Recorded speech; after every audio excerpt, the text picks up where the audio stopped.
किसी नगर में एक सेठ रहता था। उसके पास लाखों की संपत्ति थी, बहुत बड़ी हवेली थी, नौकर चाकर थे, फिर भी सेठ को शांति नहीं थी। एक दिन किसी ने उसे बताया कि अमुक नगर में एक साधु रहता है, वह लोगों को ऐसी सिद्धि प्राप्त करा देता है कि उससे मनचाही चीज मिल जाती है। सेठ उस साधु के पास गया और उसे प्रणाम करके कोई निवेदन किया, महाराज, मेरे पास पैसे की कमी नहीं है, पर फिर भी मेरा मन बहुत अशांत रहता है। आप कुछ ऐसा उपाय बता दीजिए कि मेरी अशांति दूर हो जाए। सेठ ने सोचा कि साधु बाबा उसे कोई तावीज दे देंगे या और कुछ कर देंगे जिससे उसकी इच्छा पूरी हो जाएगी, लेकिन साधु ने ऐसा कुछ भी नहीं किया। अगले दिन उसने सेठ को धूप में बिठाए रखा और स्वयं अपनी कुटिया के अंदर छाया में जाकर चैन से बैठा रह गया। गर्मी के दिन थे, सेठ का बुरा हाल हो गया।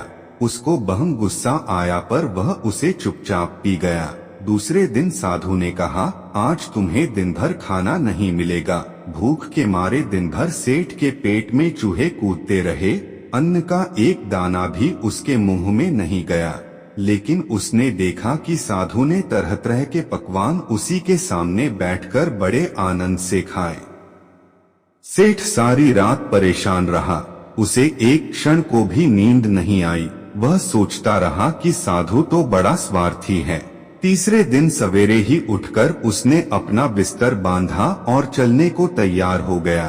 तभी साधु बाबा उसके सामने आकर खड़े हो गए और बोले, सेठ क्या हुआ?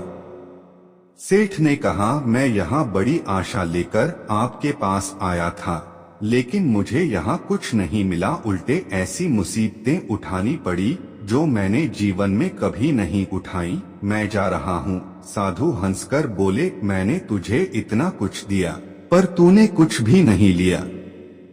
सेठ ने विस्मय भाव से सापू की ओर देखा और बोला, आपने तो मुझे कुछ भी नहीं दिया। साधु ने कहा, सेठ, पहले दिन जब मैंने तुझे धूप में बिठाया और स्वयं छाया में बैठा रहा, तो इसके जरिए मैंने तुझे बताया कि मेरी छाया तेरे काम नहीं आ सकती।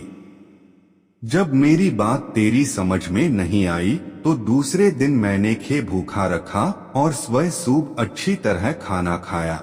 उससे मैंने तुझे समझाया कि मेरे खा लेने से तेरा पेट नहीं भर सकता। सेठ, याद रख, मेरी साधना से तुझे सिद्धि नहीं मिलेगी। धन तूने खुद अपने पुरुषार्थ से कमाया है और शांति भी तुझे अपने ही पुरुषार्थ से मिलेगी। सेठ की आंखें खुल गईं और उसे अपनी मंजिल पर पहुंचने का रास्ता मिल गया। साधु के प्रति कृतज्ञता व्यक्त करता हुआ वह घर लौट आया।